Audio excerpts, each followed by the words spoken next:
Hey everybody, it's Safi and Marco Dish Out on Movies, the only movie review show on YouTube to review movies in terms of food. And once again, it is just Marco here. I am here to rank all Better Call Saul's episodes because the show is now over. Well, oh shit, there's a mosquito in here! No! No! No! No! No! No! No. No. No. No. No. Is it gone? Let's try this again.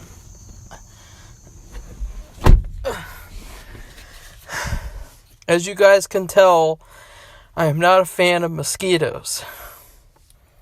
The sound that they make when they come near you is probably one of the most irritating things ever, and I do not like mosquitoes at all.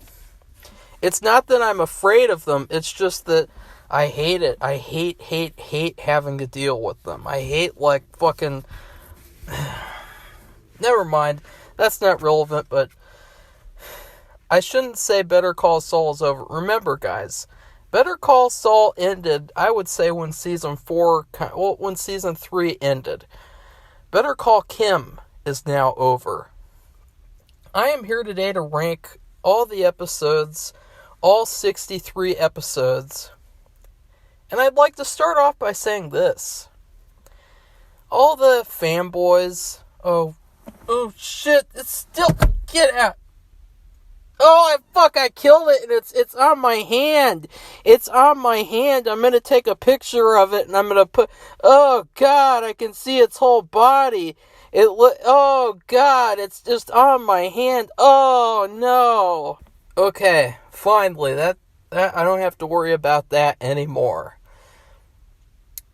Okay, so for starters, all the fanboys who like to pretend that I don't like the show because I don't like season 4, 5, and 6 mostly, it's funny because I wanted to really see the whole picture because that's something that I like to do a lot. I like to look at the whole picture, everything, putting everything into perspective, especially with series, because with series, too many times people will just say, oh yeah, the one episode, that was really good. And that's all they talk about. They don't really talk about how good the whole series is and how, let's just say, for instance, what's a good one? Being Human.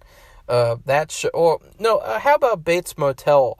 Bates Motel was fantastic, not because of a couple of episodes, but because that whole journey that you witness from beginning to end, it comes full circle. Everything is fully explored through the show, and the character arcs all make sense, and you can see the character journey through all 5 seasons.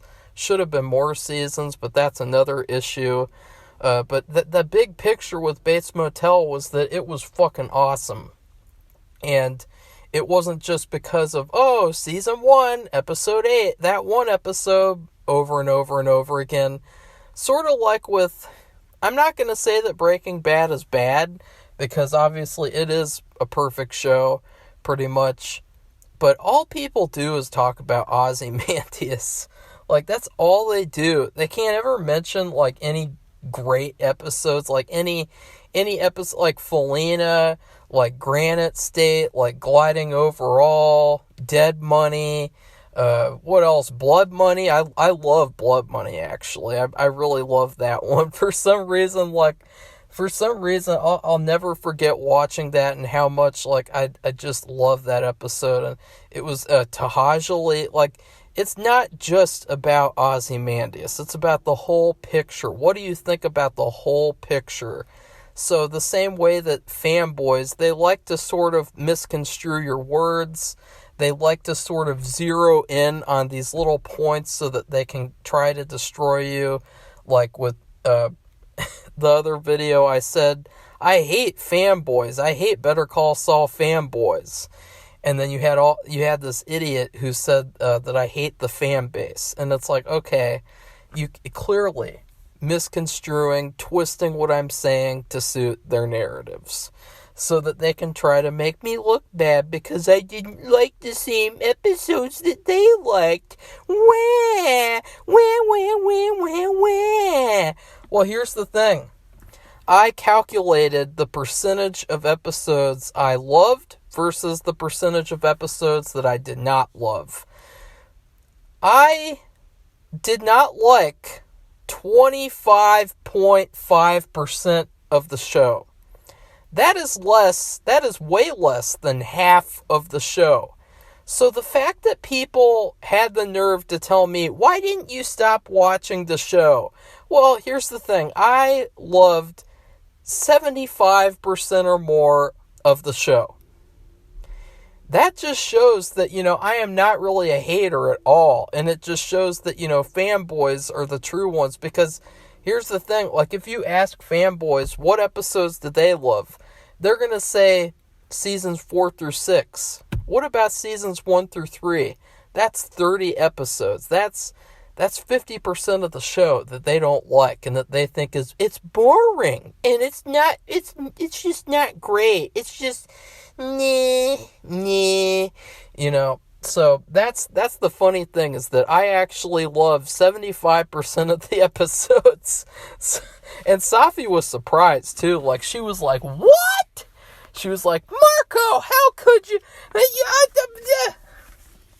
So here we go. It's going to be another long video. It's not going to be fun to edit at all. So please like this video, comment, subscribe. It's a lot of work to do these ranking videos. It's going to be even worse to do the X-Files ranking, which I think for that, I'm just going to break it up into tiers. And I'm just going to put tier 1, tier 2, tier so on, instead of doing each episode. Because I did Monk, and that was a nightmare. So here we go. The worst episode of the series of Better Call Saul, number 63, is Waterworks. This episode was so bad, it made me want to quit watching the entire show. We see over half the episode devoted to Kim, and she looks so good compared to the uglified Jean. Her character choices make no sense and are extremely radical compared to her character up to that point. They would have been better off straight up plagiarizing Rope to make her character make more sense. There's even this weird pretentious obsession with water the episode has too. There's a couple of pointless fan service Breaking Bad scenes once again. I did actually like the Jesse scene though. I mean, I enjoyed it even though I knew it was fan service. I kind of enjoyed that scene, actually. The Jean story is even worse than anything, though, with a boring and underwhelming heist sequence ensuing in the Cancer Man's house. At the same time, Jeff the cab driver goes full retard and randomly crashes into another car. This leads to Marion using the laptop, aka the plot convenience device, to look him up. Even with Vince Gilligan writing and directing, which actually helped in season 4 and other seasons when they hit slumps, did not improve the episode here. It really just felt like a dark episode where all the characters got shit on. It was just very gross and gritty and ugh.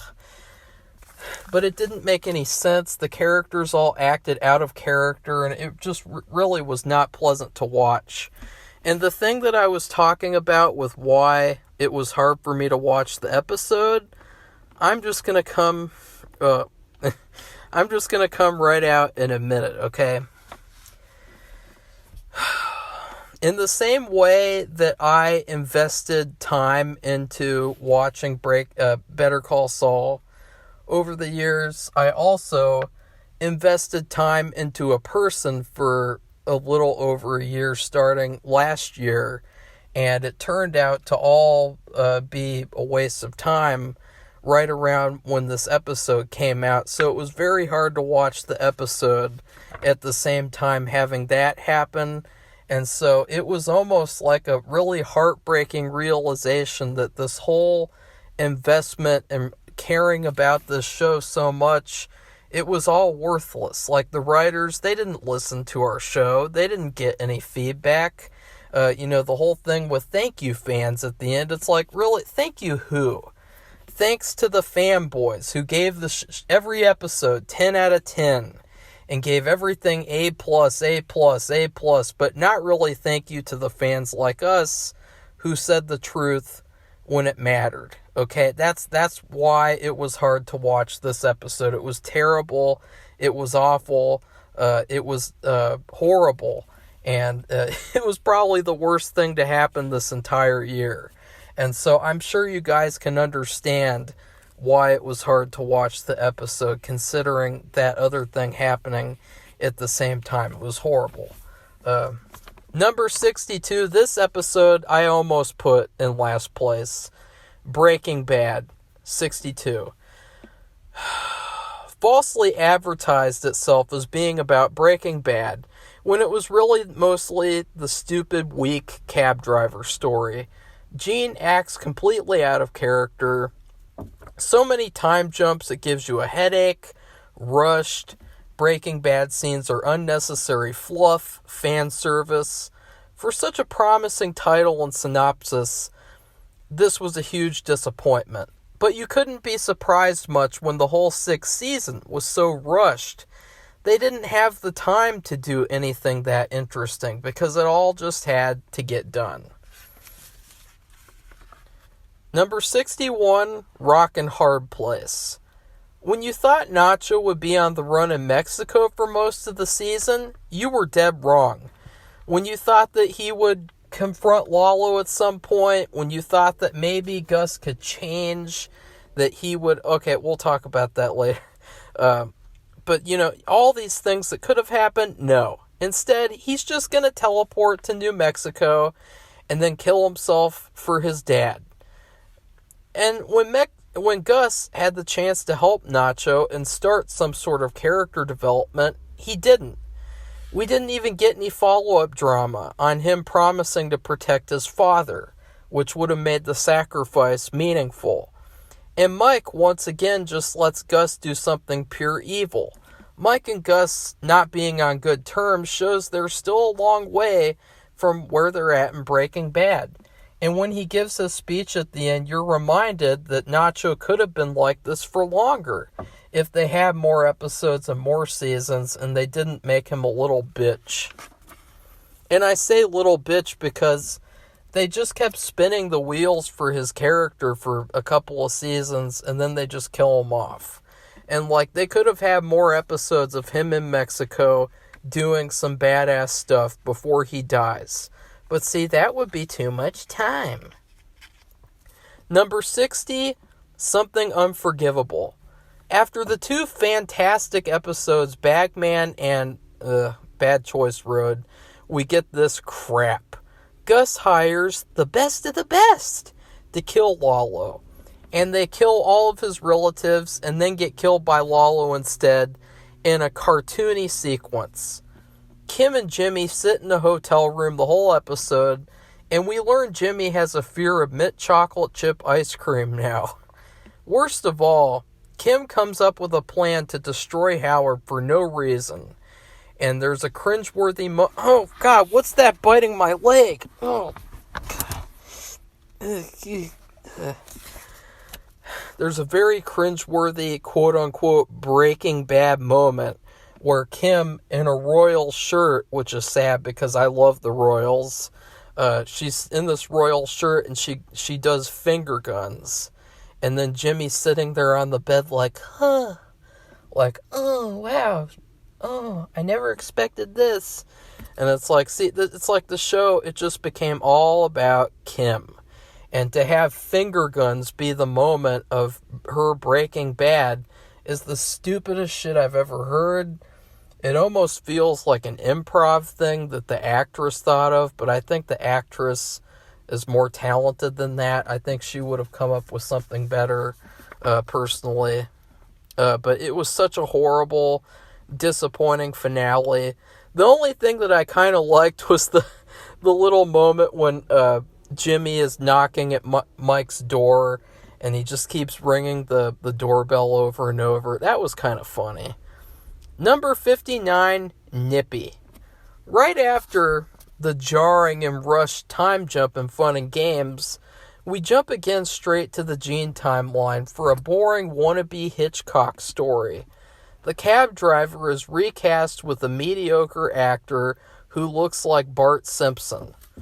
Gene commits a scam with the purpose to get rid of them, which was a great idea in my opinion, but the whole episode is pretty boring, and it doesn't really offer much in terms of being one of the final episodes. Carol Burnett, giving an amazing performance as Marion, doesn't really offer much in terms of, she's only there for like 2 seconds. She had so much potential and they wasted her. Another Hitchcock reference with her too. Her being Marion, like in Psycho, and Gene kind of looks like Norman Bates from the Psycho book, if you guys didn't know. He also likes to drink whiskey a lot, like in the book, where Norman gets drunk on whiskey and he masturbates and then he blacks out and kills people. Yeah, that's what happens in the book. Number 58, Fun and Games. Gus talks to a guy in a bar. Mike talks to Nacho's dad for like 1 minute. Kim and Jimmy rip off a rope scene. Then Kim breaks up with Jimmy and runs away like a scaredy cat. After all the years of speculating what interesting story they had planned for Kim's exit, what they decide to do with her is literally walking her off the show, like she's just the actress walking off, and it's like, okay, bye-bye, I'm gonna go be in something else now. What anticlimactic trash. Then they decide to rush to Breaking Bad so they don't have to make any more shows, with this emo sequence where Jimmy wakes up as Saul, and he literally became Saul because Kim broke up with him. The only reason I'm not putting this as the number one worst is because for some reason I really loved the mood of this episode. I loved how it had a very somber mood. Like, I don't know why, I really loved the mood. Like, for some reason, isn't that weird? I don't know. Number 57 is Pinata. Continuing the weird journey of Kim's quote-unquote character, she backstabs Jimmy and joins the rich guy law firm instead of waiting to continue sharing a building with him. They drag Jimmy's character through the mud, while Kim's character is uplifted. The episode is way more heartbreaking than Fun and Games was to me. There's also a weird flashback where she seems really inspired by Chuck. It's also weird because Gus seems really happy he gets to keep Hector in the nursing home to torture him, but he's still mad at Nacho for putting him there. Very dark episode overall. Number 56, Saul Gone. Overall, I actually like the message of the episode more than the execution of the message, and some of the ideas it was trying to convey about changing your past and righting the wrongs that you committed, but the way it demonstrated those ideas sucked. The flashbacks were all unnecessary fan service. The scene where Saul talks to Marie is awesome, but immediately they rush through the negotiation where it could have been a demonstration of how badass Jimmy still is as a lawyer. And it was like, okay, we can't have him have any great moment where he goes like, you think you're going to get me 10 years for that? I don't think so. This blah, blah, blah, blah, blah, blah. We could have had so much fantastic negotiation between him and these guys. It could have been the highlight of the episode. Then they do the ultimate fuck you thing by having him confess to things just to make Kim feel better. Then he gets an 86-year sentence just for her, something no one in the universe would do. Finally, they have him transition to Jimmy, which doesn't really mean much because prisoners still call him Saul. and Kim never has to answer or make any change to herself for her own actions. The show ends on an emo queer scene where he gives her the finger guns in the prison yard. So basically, Jimmy has to spend his life in prison for no reason, while Kim gets to just go off and do whatever she wants, which is apparently going to Red Lobster, which I don't understand. What is wrong with Red Lobster? Like, Red Lobster's pretty good. There's only, really 2 times that I went there that it was really gross. And I don't really like lobster. I prefer crab. But their crab is really, really good. 55 is point and shoot. Anticlimactic is the best description for this episode. Lalo forces Kim to do a stupid plan, and his character goes off the rails. Jimmy has a cringy fan service line where he says, "It's not me, it's..." and he gets his mouth gagged, like in Breaking Bad. So it was like, ugh. Like it's either bad knees or it's not me, it's Ignacio. There's even the cliche movie thing where the bad guy talks too much and the good guy gets the time to kill them while they're talking. However, all the acting is fantastic at least, and Gus, he's really cool in this episode. Maybe it's just the suit that he's wearing, but he was just really cool. If there had been a proper build-up to him killing Lalo like that, it could have been something really special. Lalo is taken out after being thoroughly dumbed down, and it's like a checklist thing where we had to kill him to get that over with. Check!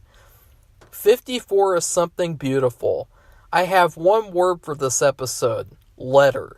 Even the Wikipedia summary says the letter is purportedly from Chuck, not from Chuck for sure. This letter is possibly the biggest plot hole in Better Call Saul history.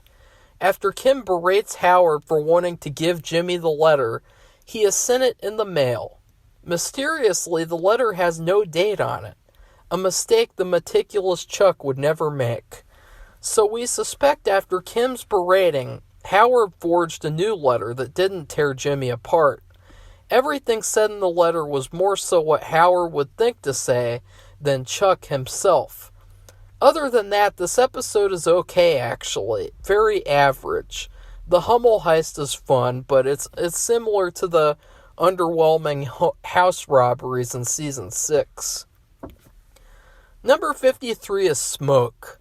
This episode is dull more than anything. The only thing worth mentioning is the cheer-worthy moment when Jimmy tells Howard that his guilt about killing Chuck is his cross to bear.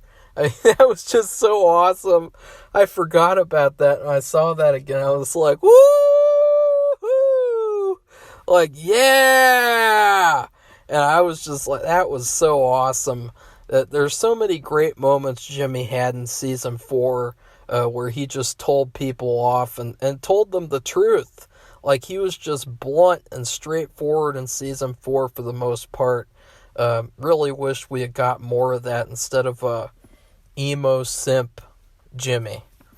52 is something stupid. This episode starts off with rushing through story with an unnecessary, pretentious time jump where they have a god-awful cover of Frank Sinatra's original song the episode is named after. Then Jimmy is made to look like the jealous boyfriend caricature to Kim, the successful woman. Although Huell getting arrested was a great scene, it's immediately a bummer because it's another moment where Kim gets to scold Jimmy for being eccentric. Number 51 is Axe and Grind. The vet is shown with this handy notebook to just imply Jimmy will acquire it later on. Other than that, this episode is highly forgettable and doesn't really have anything worth talking about. Snooze fest. Black and Blue, number 50. To solve their issues, Howard literally tells Jimmy, "Fight me, bro, fight me." A weak and boring episode. However, we do get to see a fantastic sequence where Lalo breaks into Werner's wife's house, and he tries so hard to avoid killing her and her dog while he escapes that it reminds you of the fact that, like, the same treatment should have been done with Howard. The same treatment. Like, it is so strange that he does this. He goes through all this trouble not to kill Werner's wife.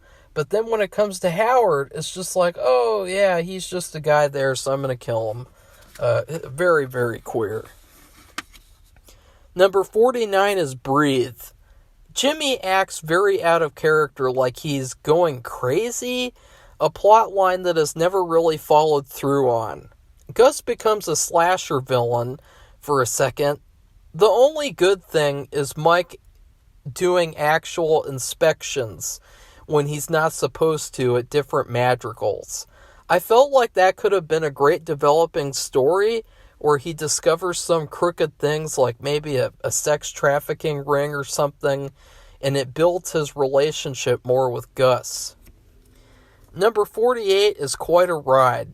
Jimmy starts an illegal cell phone business so that the writers can go check on their rush plot checklist. Another weak episode in Season 4's list of boring average week episodes. Number 47 is Talk. This is another boring Season 4 episode. Jimmy is bored, so he throws a ball around like he's in The Shining. Another reference to him going crazy. And then Kim sits around in a judge's courtroom and she's bored. And then Mike acts out of character. 46 is Sunk Costs. The only good thing, I guess, is the beginning when Jimmy talks to Chuck and he says, one day you're going to die alone and nobody's going to be there for you and all that. That was good, but, there's this queer thing where he's, like, smoking a cigarette and he's almost acting like a teenager or something. I was really bored by this episode, though. It's just a lot of build-up to chicanery. Nothing much happens. It's a very weak episode, actually. 45 is Hit and Run, a.k.a. no hit and run at all.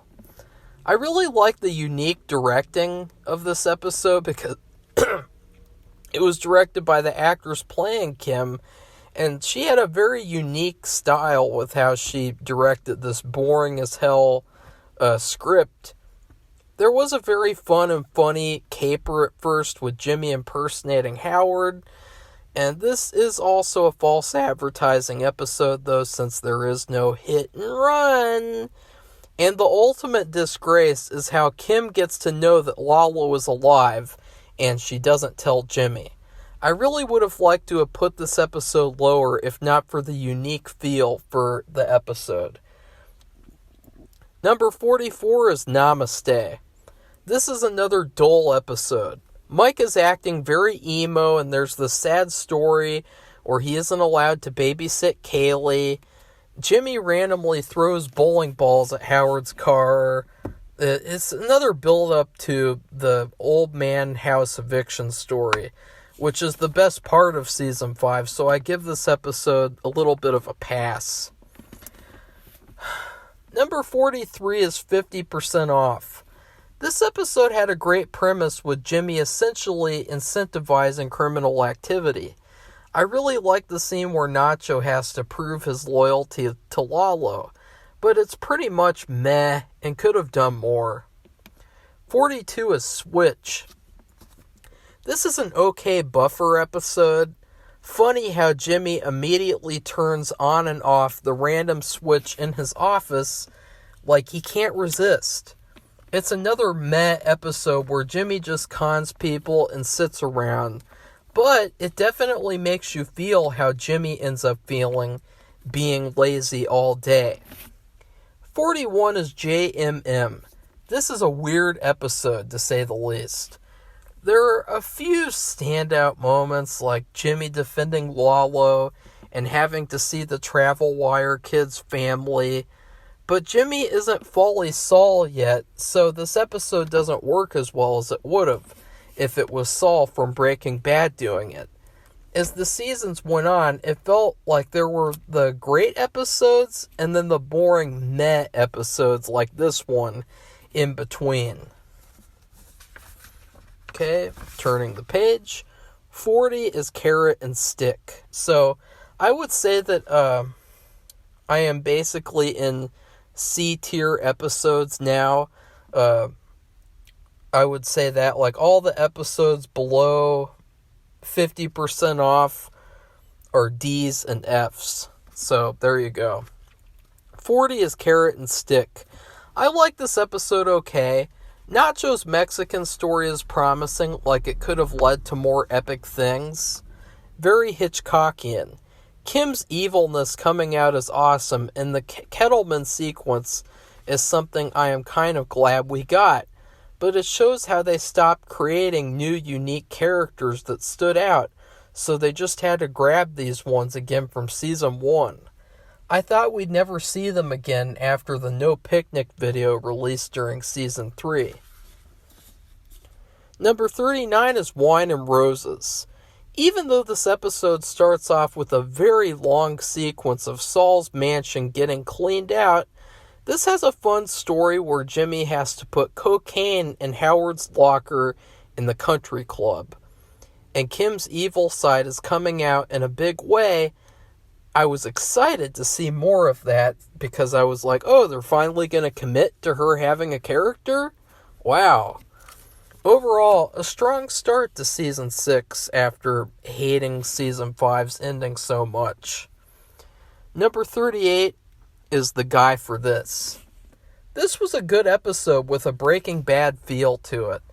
Great to see Hank and Saul interact again. I also like Kim's interaction with Acker and how we got to see two different sides to her dealing with him. Definitely an episode I was a little too harsh on in the past. Well, actually, I don't care about how harsh I was. Who cares? The show's over, so they didn't care about the feedback anyway, so. 37 is Mabel. I love the dark feel this episode has with Chuck being a perfect villain. It is disturbing watching this, knowing there's an incoming bug biting my leg. There is an incoming storm for Jimmy from his own brother. I love the scene where the Air Force captain came and told Jimmy the wheels are gonna turn. But then the second half is so boring, with Mike just doing mundane tasks in almost real-time speed. The music is good, though. It has a paranoid feel, but so boring. Oh my god. Anytime I rewatch that, I'm skipping that whole fucking sequence of Mike just doing random shit, and it's like, oh, this is boring. 36 is Rebecca. I love the flashback where Chuck gets jealous of Jimmy winning over his wife. Lots of great lore building in this episode. Like the part where Chuck talks to Kim about Jimmy supposedly stealing from the cash register. There are also two pretty painful musical sequences where Kim tries to call up new clients. But great character building for her overall. The icing on the cake is seeing Hector walking around and talking. Including him like that was a genius move. 35 is Bali High. This episode could be described very well with one word: frustration. You feel as frustrated and constrained as the characters do. I loved how all the character stories were paralleling each other's. It's something complex and creative that no later seasons would have managed to pull off. 34 is Sabrosito. This is another episode I was too harsh on originally. It's pretty good. The flashback scene makes you feel for Hector a little bit for the first time ever. Mike repairing Chuck's door is comedy gold. The fact that Chuck was so adamant about Jimmy paying that little tiny amount of money for the cassette tape is funny. And him being forced to say he's sorry to Chuck is great too. 33 is Magic Man. So I admit, after season 6, I bumped this episode up as much as humanly possible. The only reason for that being is Jeff, the cab driver. The original Jeff, the cab driver, and his acting. His acting is so phenomenal, and his sinister presence gave me such high hopes for the Gene storyline. It also let you know, if you rewatch that sequence, it lets you know that they probably had an entirely different storyline in mind that would have also been much better. So now I'm going to take a drink. I'm halfway done, I guess.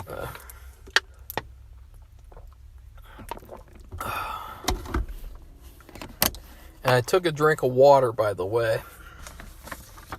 Just so you guys know, I'm not drunk, which is some strange thing that some people say. It's pretty funny, though. Because then I guess I could just talk normally in a film or act like I'm doing a video, and then maybe it'll be good for drunk scenes. I don't know. Because I've done drunk commentaries before. I talk so much differently when I'm drunk, it's not even funny. So if you want to hear me actually drunk, just go check out the fucking drunk commentaries that I've actually done. 32 is Bad Choice Road. I know everyone loves this episode, but I think it's average after Bagman. I mean, Bagman is just so much better. It's the second to last episode before the finale, and it doesn't feel like it.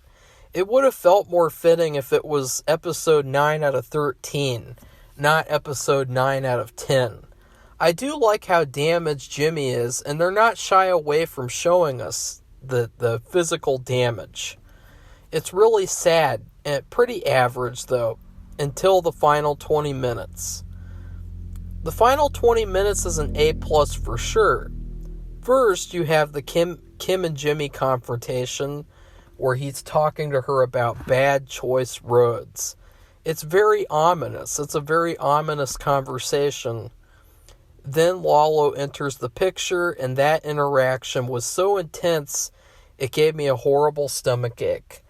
Nothing that came after this confrontation beat the confrontation here and the tension it caused.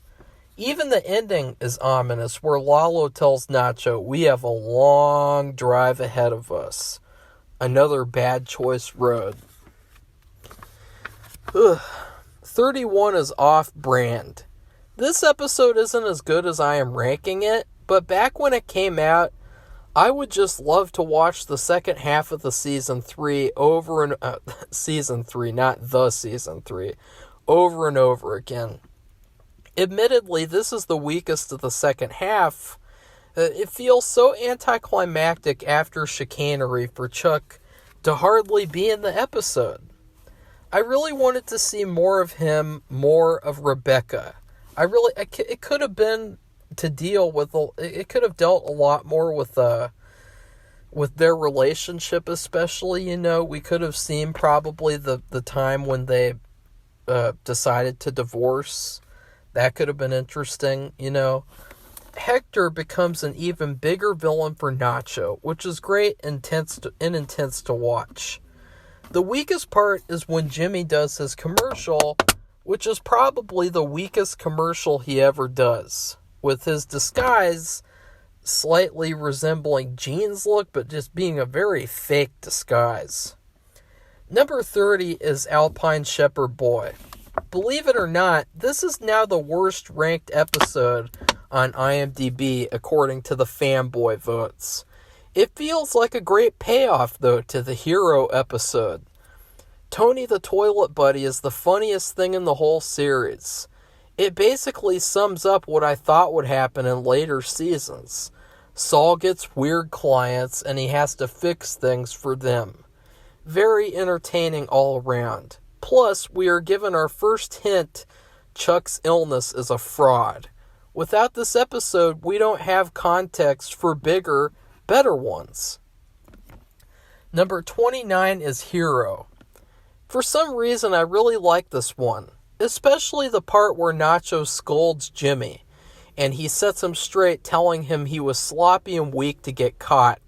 I loved his double con and how it plays with your expectations for what he is actually planning versus what he's actually going to do.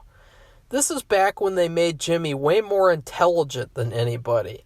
And when the Kettlemans tell him he's the type of lawyer guilty people hire, you could tell how much it hurt him and changed the way he thought about things. And now we're going to get into the B tier. Okay, so all those were C tier episodes. Number 28 is Amarillo. This is another underrated episode. It demonstrates how at every point in the Sandpiper case where Jimmy succeeds, Chuck is going to tear him down. Plus, we have more of the film crew and shooting that commercial too. My favorite part is when Stacy's pestering Mike. The way she's putting pressure on him continuously, you can really see why he broke bad, and the slow, painful process to him doing worse things to get money for her. She put more pressure on him than Jeff Cab Driver ever did to Saul. 27 is Mijo. This is another one where it shows Jimmy's intelligence. Basically, the entire episode is him masterfully negotiating with Tuco. Feels a lot like it could have been fan service, but it doesn't at all feel like that. The only reason it isn't higher is because it's a little simplistic, which is fine. It almost felt like it really was like a second part to the first episode. Like, it felt like they could have probably just had this be a part of the first episode, and that it would just be one long episode, but I guess that's fine. 26 is Witness. This is a deceivingly ominous episode. You see Chuck with his PI, and you think, what is going on?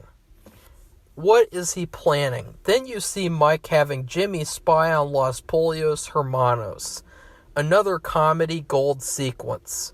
But underneath that, you have the villains of the show who are really in control. You really feel Jimmy's pain when he learns his brother taped him. And the ending of the episode, after Jimmy's outburst and falling into Chuck's trap, leaves us in deafening silence. Number 25 is Kushada. Huel. Letters. Vince Gilligan saved the day in Season 4. The whole season sucked, but then he came in and did a fantastic episodes 8 and 9. The letter con is probably the best con in the entire series. Number 24 is Uno. I love this episode so much I watched it about 100 fucking times when it first came out. I love the interaction between Jimmy and his brother. I love the balance between comedy and darkness. A hugely underrated scene was when Jimmy was explaining who he was as a teenager, Slippin' Jimmy. Walter didn't have a legendary backstory like that in the Breaking Bad pilot. Jimmy already did, and the fact that that's a huge part of his character is really cool. Add to that the Gene opening, where it makes you think really dark things are going to happen in the future storyline. Not. Now we know, but back then it was like, oh shit, what is going to happen in the Gene storyline? 23 is Nacho. The parallel going on in this episode is superb and definitely should have been emphasized more. In the same way Chuck had to swoop in and save Jimmy from prison, Jimmy himself had to swoop in and save Nacho. This could have been the turning point for Nacho's character if done right. He also got to see what it was like from his brother's shoes a bit, and we have the start to Mike and Jimmy's friendship, with Mike telling him how to solve the Kettleman case. Number 22 is Bingo. My favorite scene in this episode is the very end when Jimmy cries in his goal office downtown. It shows how far he has to go. And I like how each season he takes tours of various offices. each of them being different reflections of his personalities at the moments. Then you have Jimmy getting Mike to steal the Kettleman money and force them to turn themselves in. Such a badass thing to do. And it sets up the ultimate important scenario in Jimmy becoming Saul. He could have split the money with Mike 50-50 and gotten away with it. Number 21 is Rico. The mailroom flashback is a highlight of the series. It says so much without any dialogue. Jimmy getting the Sandpiper case is badass as well, something Season 6 Jimmy never would have been allowed to do without Kim's approval. It's also briefly exciting because it seems like Chuck will help Jimmy with this big case. It's hopeful. And sadly, it's just another setup for disappointment. Disappointment in terms of the characters, not as a viewer being disappointed like the entire Season 6. Number 20 is Wexler v. Goodman. This was a bit of a letdown episode based on the Beatty title. They only versus each other by having a fight in the kitchen at the end. Then they decide to get married. Very weird. However, the filmmaking stuff is great. The con Jimmy does with the fake commercial and logo is fucking awesome. I loved how he helped Acker keep his house when Kim wanted him to let it go. Definitely one of the best things Jimmy ever did in the series. Okay, I'm turning the page and it's stuck. Number 19 is Expenses. This is a hard episode with how it makes you feel worn down by Jimmy's troubles.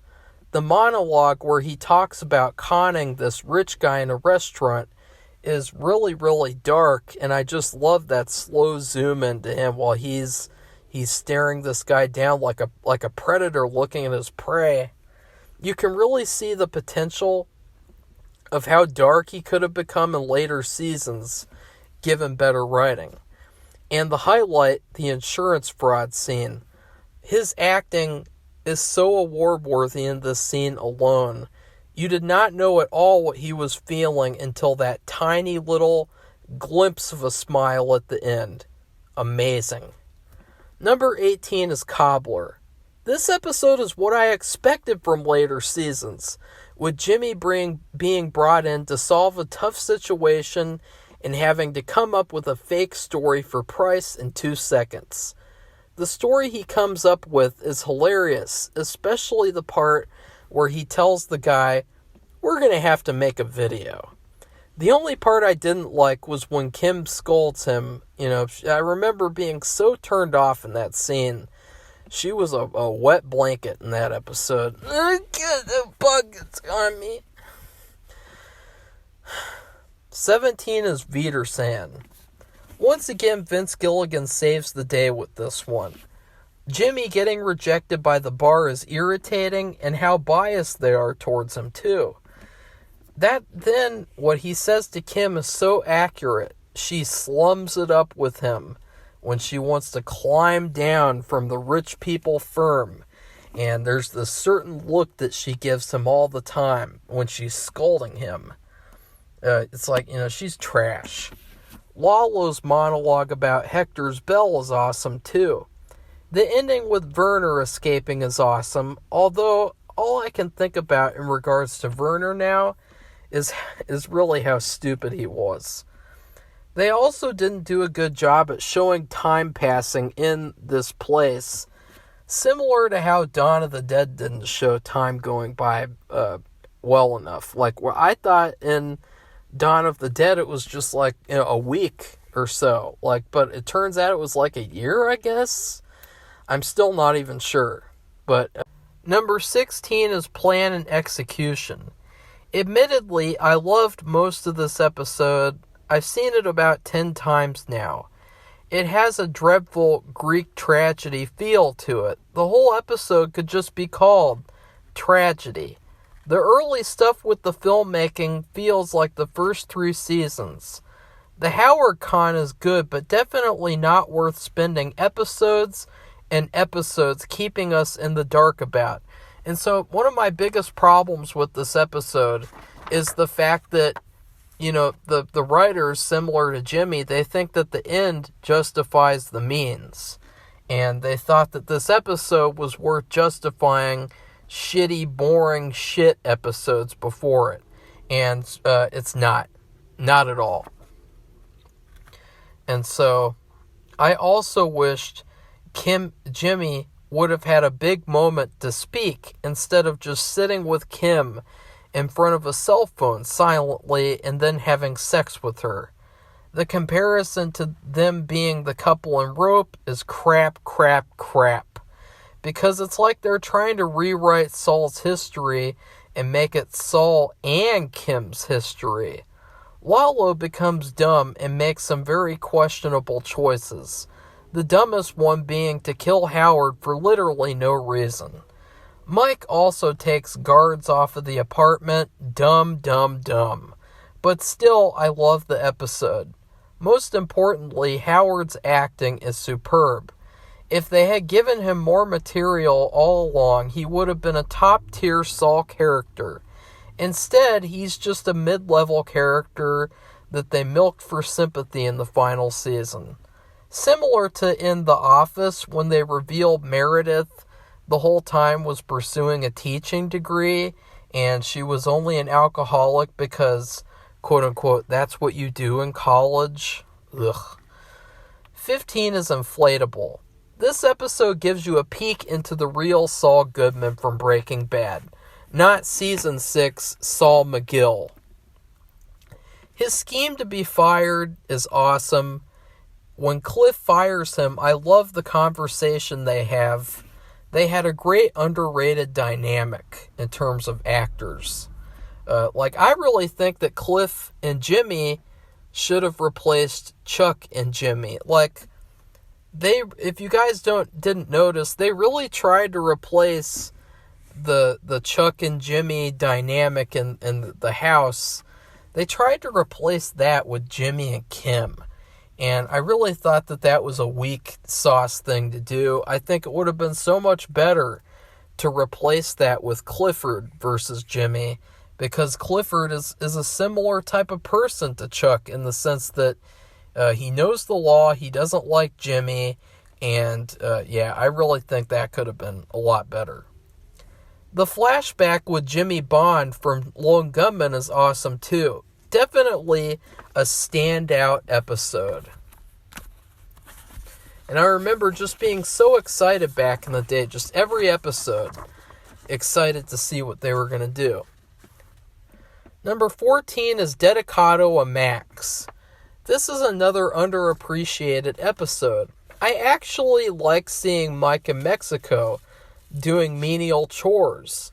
It made me want to see a whole season in Mexico where maybe, they're stuck in Mexico because they have to do business there, and then they're not going to get let out until the end of the season. And it finally broke the emo Mike story. The only issue I had was Mike getting up and walking for miles and miles with a stab wound.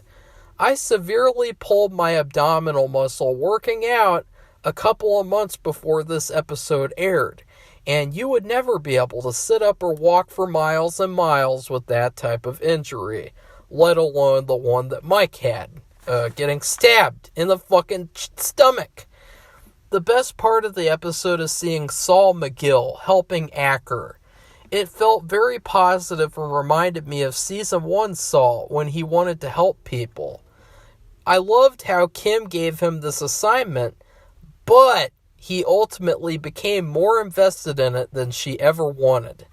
He wasn't only doing it for her like in later episodes where he's like her finger puppet. He's doing it for himself, his own reasons. I also love seeing Trevor from GTA 5 again. His character should have been used again in another episode too. Number 13 is Fifi. I loved, this is a brilliant setup episode. I would say it is the definition of setup. It shows even though Chuck has moved on from Jimmy slightly, he is now going to target Kim. It's sad Jimmy never had any many more friends after this who Chuck could have targeted in other storylines. It kind of reminds me of in the X-Files, the way that Mulder and Scully's family kept on getting targeted by the bad guys, and so once they ran out of those, they couldn't really do that anymore. The fact that Chuck is willing to target someone just to get to Jimmy shows how evil he really is in comparison to Saul. 12 is Slip. I love how this episode demonstrates the need for Slip and Jimmy to come out. These are just simple situations where you can really see why he had to resort to cutting corners to get around them. It's very satisfying to see him slip and fall in the music store, probably one of the best moments of Season 3. He did the right thing and gave them a free commercial, and then they screw him over. They deserved to get conned. Necessary Cons is a good title for this episode. The pill switching scene is also a fantastic suspense sequence where Nacho switches Hector's pills. 11 is 5-0. I used to hate this episode when it came out. I thought it was boring and dull. If they wanted to make a Mike show, just make a Mike show or a movie. But no, now I fucking love it. Seeing Mike get revenge for his son is badass. And even though Jimmy has little screen time, he leaves a huge footprint in the episode's story. The highlight moment is Mike's monologue. Never again do we get such a powerful moment where Mike reveals his inner emotions. Actually the Bagman one we do, kinda, but okay, so I would say this and Bagman, top Mike moments. In fact, I will mention that in Bagman, because for some reason, every time I forget about that moment, and then it comes in Bagman, and I just get really, really like, wow, this is a fantastic moment in the episode. Probably the best thing about the whole episode, too. Just like with this one. Number 10 is Pimento. This episode could be number 1. It's when Jimmy first discovers Chuck is working against him from the very start. Sorry, I lost my place. The chimp with the machine gun scene was never rivaled by any of Jimmy and Kim's wimpy apartment fights. And it's a surprise for us, since the whole time you really thought Howard was the bad guy, but that's not all. Mike's scene where he takes Trevor's guns and then Giant Guy runs away is a highlight scene. The best part, though, has to be the speech that Mike gives to Price about good criminals and bad good guys. It lays the groundwork for what could have been a masterpiece of a series, suggesting that there are good guys on both sides and bad guys on both sides. It's the essential speech to explain the Breaking Bad universe. Gray characters all over the board, not black and white ones, like Jeff the cab driver. Number 9 is Fall. Forget the car crash shock at the end of the episode. Everything leading up to that is better. Jimmy's con against Irene is one of the darkest things we ever see in the Breaking Bad universe, and it could have led to better stories in future seasons. The storyline with Chuck being forced to retire is about the only thing that makes you start to feel slightly sorry for him a little bit. And it is a bit of a reversal to Howard being the good guy with how he acts here. It's just a very dark episode, and I love it. Number 8 is Bagman. This is a masterpiece all by itself. Enough said. Well, I will say, the Mike speech where he talks about you got to get through this. You know, the reason why I'm doing this is because I have people at home and I need to get to those people. That was just, it was so good. And the moment where Jimmy, where he uses Chuck's space blanket to lure the bad guys out, and then he throws the space blanket off, it really felt like it could have been like a finale type of moment where he becomes his own person and he stops caring about everyone else, as a certain viewer has said a lot of times. I don't know if they want me to say their name or not, and that's why I'm just saying a certain viewer, because sometimes people don't want you to say their names, and the only time I decide for myself is when they're like that fucking mother of Sam. There was this woman who criticized me when I reviewed Fargo Season 4, and she had the same last name as fucking Son of Sam, and so I called her Mother of Sam. That was funny. I miss doing stuff like that. That was really fun. Number 7 is Lantern. This is the most depressing episode in the show's history, and one of the best moments for episodes for sure. When Hector overdoses, you get this incredible moment where Gus just looks over at Nacho, and you know all you need to know about the future of what's going to happen with him. The opening flashback is very heartwarming in a deceptive way. It's cool to see it after Jimmy described it in Mabel. The highlight of the episode is Chuck's last conversation with Jimmy. You never really mattered all that much to me. He basically gives Jimmy a blueprint on how to become Saul, and his final words are devastating, more powerful than any death scene in Breaking Bad. And the solution to the Irene con is also very troubling and devastating, because it destroys Jimmy's entire persona that he's built up for 3 seasons. He now has to completely redo himself. Then Chuck goes crazy for an entire 20 minutes and kills himself. Very depressing yet cheerworthy at the same time. It's like he needed attention. I don't want the electrician to come tomorrow, I want him to come now. Number 6 is Marco. And now I know you guys will just say I'm biased towards the episode because the episode is named after me, but let me tell you something. I used to not like this episode. I used to give this episode a C or a C minus. So it's another one where I changed my mind over time. One of the things I loved about the episode was the whole thing with the impersonating Kevin Costner. There's so many moments later on in the series, like the thing with, it wasn't me, it was Ignacio, the thing where in season 6, so many moments that feel like forced fan service, but this Kevin Costner thing, it actually felt like it fit like a glove. And so I really loved how this episode, it just felt like they are really building up to him being Saul nicely. It's a turning point for Jimmy's character. It touches on something not talked about a lot after season 1, the city of Albuquerque, and how Jimmy never wanted to be there in the first place. Then he tries to return home to go back to how he was before he became a lawyer. Oh yeah, also the whole bingo breakdown is phenomenal. That's another thing. There's so many great moments. Season 1 is underrated.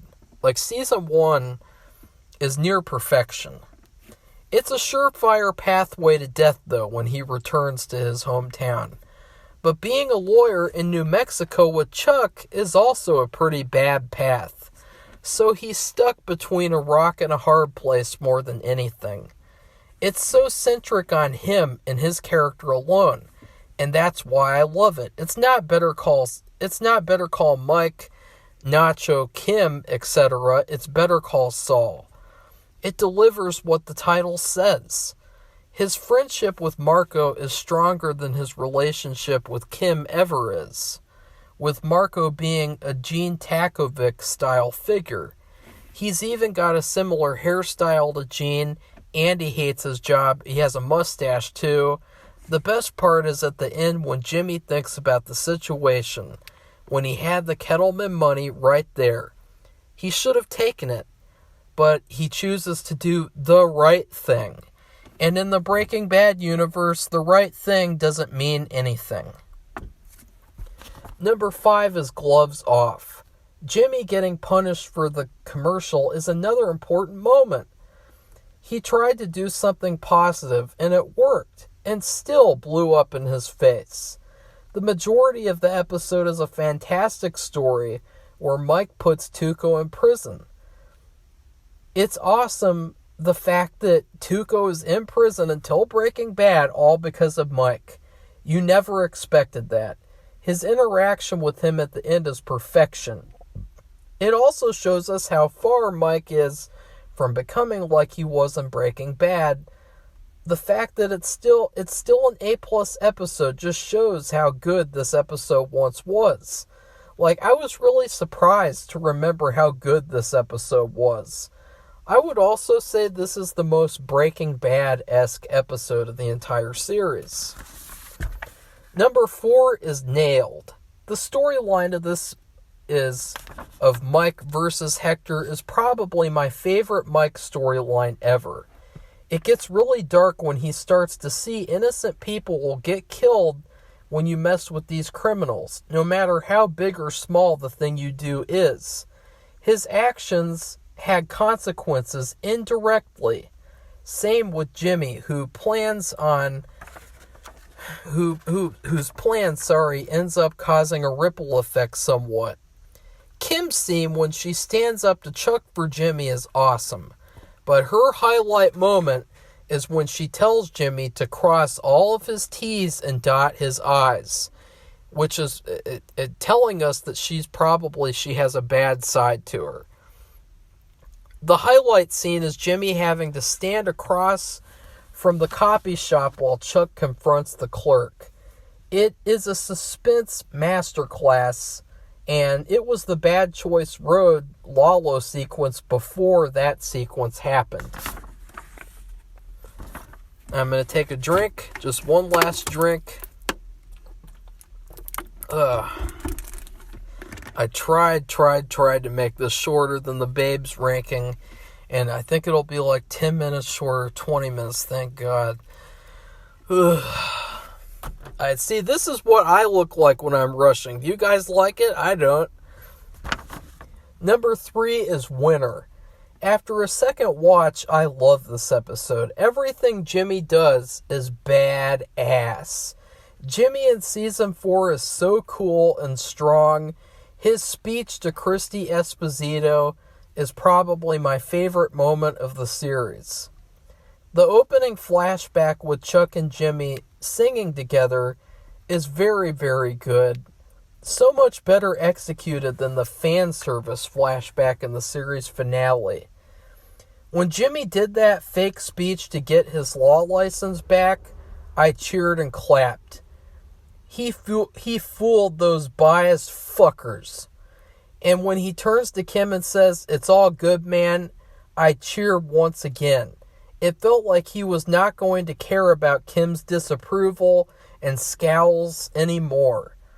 And he was going to win going forward. The only downfall is Mike and Werner. Mike doesn't really try at all to save Werner. He just submits to Gus like a little bitch. And it's really depressing. The phone call he shares with his wife is just really, really heartbreaking. And Lalo finally does something, I guess, but he's kind of trash in this episode. There's kind of like a little comedy thing that happens where he gets stuck and he's trying to follow Mike, and Mike does all this stuff. It's really kind of light. Number 2 is Chicanery. This being one of the only courtroom episodes makes such a strong impact. Jimmy overcomes all odds and destroys Chuck. It is a hugely satisfying moment, and it is another one where it ends the episode with deafening silence. It is such a surprise after thinking the first 4 episodes that Jimmy is screwed. Now, number 1. Number 1 is Click. We start off with the darkest flashback of them all, and the reason for Chuck's hatred of Jimmy is sort of revealed. Him not telling Jimmy his mom called for him tells us Chuck is pure fucking evil. His little act in the hospital where he gets Jimmy to feel sorry for him so he doesn't have him committed is only to get himself taken home so he can enact the rest of his plan. It makes you wonder, when did the plan start to begin with? The story with Mike going after Hector is also fantastic because he's intercepted by an unknown bad guy and it's like, oh shit, this was never going to work. You knew it was never going to work, but the surprise of that was just really, really creepy and really surprising. The episode demonstrated the best quality about Season 2. All the characters' stories paralleled each other's. And of course it ends with the best ending to a Better Call Saul episode, with Chuck pressing the stop button on the tape recorder. That twist blew my mind when it first happened. This is really the episode that made me fully say that I loved Better Call Saul. It was an undiscovered masterpiece. People made videos trying to convince more to watch it. The fanboys turning their backs on the show because it wasn't Breaking Bad. And that's true. I remember back in the day watching this one guy's video, and it was literally just like, here's why you should watch Better Call Saul. And he did this really awesome dissection of the Season 2 finale, and he's like, look, this is not Breaking Bad, this is Better Call Saul. And it's really, really good, and it's different. And I remembered, like, even people who are really popular were trying to persuade people to watch Better Call Saul. There was this channel I used to watch before they wrongfully terminated Andy Signore based on false allegations from a fucking bitch, a couple of bitches, Screen Junkies. I used to watch them religiously, movie fights especially, and one of them, they did a whole argument where they argued for people to watch Better Call Saul, and it was like, it's so sad that, like, the fans, they turned on this fan favorite character because they didn't like the fact that the show wasn't Breaking Bad. And it just shows that, like, who the real fans, and I'm saying real fans in a truthful way. You know, with Breaking Bad, I don't think there were ever any real fans and fake fans. I think everyone was either a fan or not a fan of Breaking Bad when they watched that show. But with Better Call Saul, it was an incredibly different experience. You started off and you had a bunch of people who said, I'm not going to watch it. It's not like Breaking Bad. And so you had this tiny amount of people who watched Better Call Saul. It was like this tiny thing that these people, this small group of people loved. And then Season 3 sort of catapulted it beyond recognition and finally people started to pay attention. And that's when they did Season 4. And Season 4 did Breaking Bad bait, and they also started making Kim the highlight of the series. And that easy fan service clickbait attracted all the fanboys to come watch the show. And ever since then, you had basically 80% of the people who watched Better Call Saul were a bunch of fanboys. And the 20% of people who were the real fans to begin with, they are sort of overshadowed by the fanboys. And so that is the story of Better Call Saul told by a true fan. And anybody, it doesn't matter too, if you like the final season and you like the show from the beginning, you're a real fan. But there were so many people who jumped on the show like they were jumping on a bandwagon. And for them to just pretend like seasons 4, 5, and 6 were masterpieces just to fit in, it's really kind of lame, to be honest.